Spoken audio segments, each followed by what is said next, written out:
Bien, bendiciones hermanos, bienvenidos a esta nueva cápsula de apologética, la cual quiero tocar el tema sobre la palabra primogénito en la Biblia, ya que muchos piensan que por decir primogénito significa que después vienen otros. No puede haber un primogénito si no hay otro. Ese es totalmente falso, ¿verdad? En esta cápsula de apologética, ese es el tema que me trae esta preciosa tarde, sobre lo que es la palabra primogénito en la Biblia.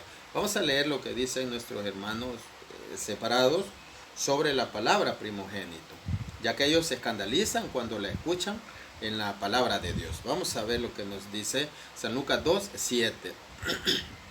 Y María dio a luz a su hijo primogénito, lo envolvió en pañales y lo acostó en un pesebre porque no había lugar para ellos. Y ahí dice primogénito. Lo que significa es que hay más. Si hay un primogénito es porque hay muchos más. Falso. Eso no es así. Ellos dicen porque desconocen el uso de esa palabra. Nosotros vamos a hallar esa palabra que sus significados son el principal, el prominente, el jefe. Eso significa el primogénito. Vamos a ver cuando la palabra de Dios a Jesús lo llama como el primogénito. Vamos a leerlo. Colosenses 1:15. Él es imagen del Dios invisible, primogénito de toda la creación. Entonces, lo que dicen lo que dicen allí, pues los testigos de Jehová, es que es el primero de los creados. No, es el jefe de la creación. Entonces, nosotros vamos a ver de que se le atribuye a Jesús es ser el primogénito de la creación. Y nosotros sabemos que Él no fue creado, sino que fue engendrado. Vamos a leer lo que nos dice Colosenses 1:18 también. Vamos a hallar ahí también que Él es también la cabeza del cuerpo, que es la iglesia. Él es el principio, Él es el primogénito entre todos los muertos. Tenemos que saber, hermanos, que la palabra primogénito es prototokos en griego. Es primer nacido, de protos primero y ticto, que es engendrar. Se utiliza de Cristo como primogénito de la Virgen María, San Lucas 2:7. Se usa para expresar su prioridad sobre y preeminencia por encima de los demás. La primogenitura era un derecho y un estatus, no precisamente por orden de nacimiento, si fuera el caso de que nacían más. El primogénito era un estatus, era un derecho bíblicamente hablando. El derecho de la primogenitura era considerado como propiedad exclusiva del primer nacido de una familia. Por lo general, el primogénito heredaba el rango, la situación y las prerrogativas de su padre. Venía a ser el jefe de la familia o de la tribu.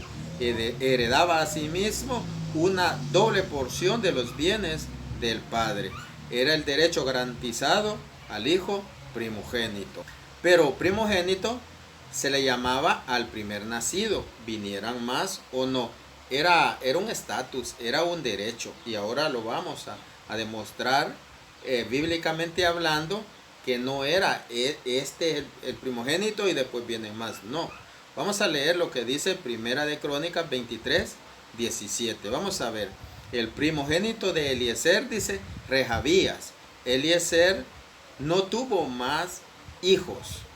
Entonces ahí vemos que habla de un primogénito y esa persona solo tiene el primogénito y no tuvo más hijos. Entonces nosotros vamos viendo ahí cómo primogénito se usa independientemente tengan más hijos o no.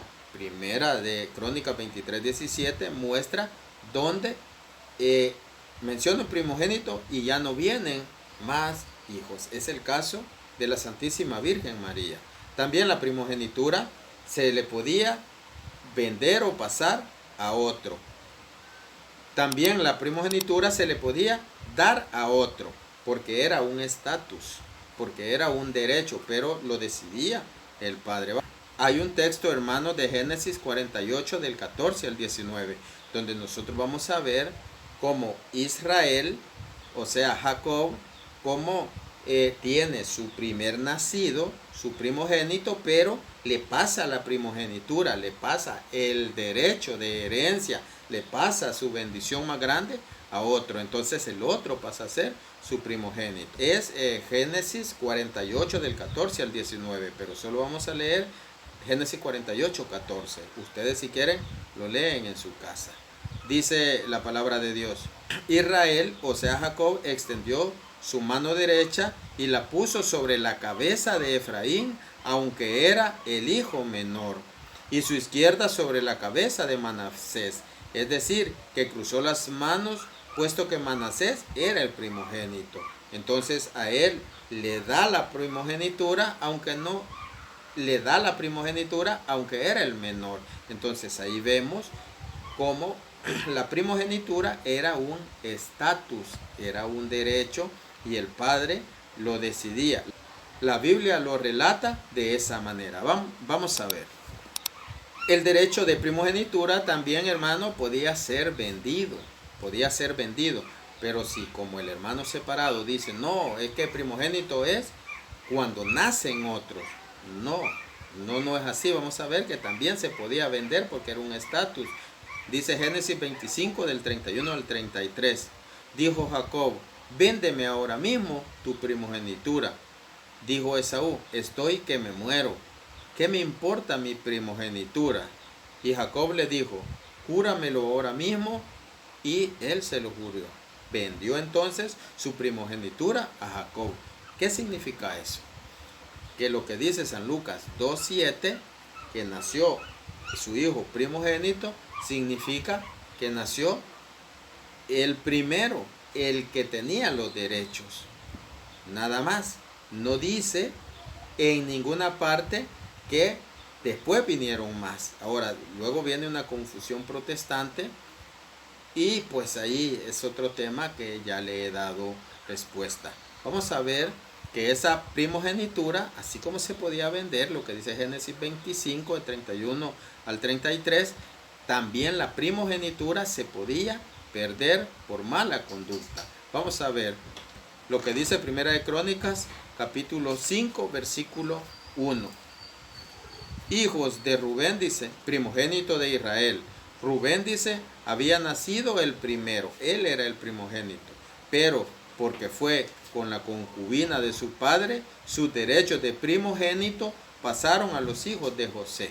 Entonces nosotros vemos cómo Rubén, por haber pecado, pierde los derechos de primogénito. Entonces es algo más amplio, no es como el hermano separado piensa en su cabecita de muchos. No, eso no es así. Entonces nosotros hemos visto cómo se puede perder. Vamos a ver lo que dice la palabra de Dios, que hay otro caso interesante o ponerle punto final a este tema. Vamos a ver lo que dice Primera de Crónicas 3:1. Allí está hablando de los hijos que le nacen a David. Vamos a ver lo que dice este texto. Dice: estos son los hijos que le nacieron a David en Hebrón. El primogénito fue Amnón. Aquí nosotros vemos, hermanos, cómo David tiene su primogénito, pero quien termina siendo el más importante, el jefe, es Salomón. Y Salomón nació en 10º lugar. Entonces ahí vemos nosotros que no es porque el que nazca primero, de ahí vienen otros, sino que es de preeminencia, es de autoridad. Entonces Amnón es el primogénito de David. Él no peca, como lo hace Rubén, ¿verdad? Leímos 1 Crónicas 5:1, pierde la primogenitura. No, aquí no. Aquí es David, es el que le pasa la primogenitura o elige como su primogénito al número 10, no el que había nacido en primer lugar. En este caso, ahí nosotros vemos que el primogénito es el que llega más lejos, es el más importante de los demás. También el primogénito, como veíamos en 1 Crónicas 23:17, es el que nace primero, aunque no nazcan los demás. Así que nosotros podemos ver en este pasaje, Primera de Crónicas 3:1, como el primogénito es el número 10. ¿Por qué? Porque es el que más avanza, el que llega a tener más importancia. También hay otro caso, hermanos, también hay otro caso que era la ley del levirato. Eso es muy importante porque la ley del levirato buscaba darle descendencia o dejarle un primogénito a un personaje que ya hubiera fallecido. Eso buscaba la ley del levirato. Nosotros podemos contemplar la ley del levirato, lo podemos contemplar en San Mateo 22:24. Solo esa parte he tomado de esa porción de San Mateo. Dice: Maestro, Moisés dijo que alguno muere sin tener hijos, el hermano del difunto debe casarse con la viuda para darle un hijo, que será considerado descendiente del difunto. Entonces vea lo que pasaba aquí. La ley del levirato lo que decía era que si alguien fallecía, el hermano se tenía que casar con la mujer y el hijo que nacía pasaba a ser el primogénito del difunto. A ese primogénito de ese difunto le daban la herencia y le daban el nombre del difunto, del que había fallecido. Entonces esa es la ley del levirato. Era el primogénito del que fallecía. Y pues nosotros por la lógica sabemos de que pues no tenía nada que ver, pero así eran las leyes, así es la primogenitura. Entonces, hermanos y hermanas, nosotros podemos irnos dando cuenta en el desarrollo de este tema y analizando que la palabra primogénito no es como en los cuentos que se hacen en la mente de los hermanos separados, sino que lleva un estudio bíblico, lleva un trasfondo histórico, y pues el primogénito es el que llega a ser más importante.